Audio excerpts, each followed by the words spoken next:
நம்மை தப்புவித்து காக்க வல்ல தேவனுக்கு துதியும் கனமும் உண்டாகட்டும். இந்த நாளுக்கான ஜெபிக்க வேண்டிய ஆதார வசனம் சங்கீதம் 71:4.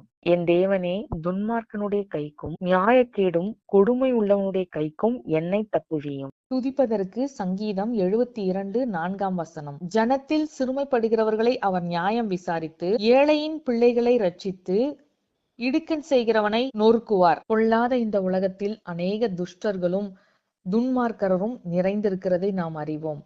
எனவே அப்படிப்பட்டவருடைய கைகளில் நாமோ நம்முடைய குடும்பத்தினரோ சிக்கிக் கொள்ளாதபடிக்கு கர்த்தர் அப்படிப்பட்ட தீயோர் கைக்கு நம்மை விலக்கி காக்க வேண்டும் என்று இந்த நாளில் ஊக்கமாய் ஜெபிக்கலாம். நம்முடைய எதிராளியாகிய பிசாசானவன் நமக்கு வைக்கிற கண்ணிக்கும் வலைக்கும் நம்முடைய கால்களை தப்ப வைத்து அவன் நமக்கு கொண்டு வருகிற எல்லா தீமையிலிருந்து நம்மை விலக்கி காக்க வேண்டும் என்று ஊக்கமாய் ஜெபிக்கலாம். நம்மை பகைக்கிறவர்களுடைய துர் ஆலோசனைக்கு நம்மை ஒப்பு கொடுக்காமல் கர்த்தர் நம்மை ஞானமாய் நடத்தி எல்லா தீமையிலிருந்து விலக்கி காக்க வேண்டும் என்றும் ஜெபிக்கலாம். துதிக்க வேண்டியது நம்முடைய தேவனாகிய கர்த்தர் நீதி உள்ள நியாயாதிபதியாய் இருக்கின்றபடியா ஜனங்களில் சிறுமைப்பட்டவர்களின் வழக்கை விசாரித்து அவர்களுடைய நீதியை நிலைநாட்டுவார். ஏழை எளியோர்களுடைய பிள்ளைகளை காத்து அவர்களுக்கு புகலிடமும் தஞ்சமுமாய் இருந்து அவர்களுக்கு இடுக்கண் செய்து தொந்தரவு கொடுக்கிறவர்களை கர்த்தர்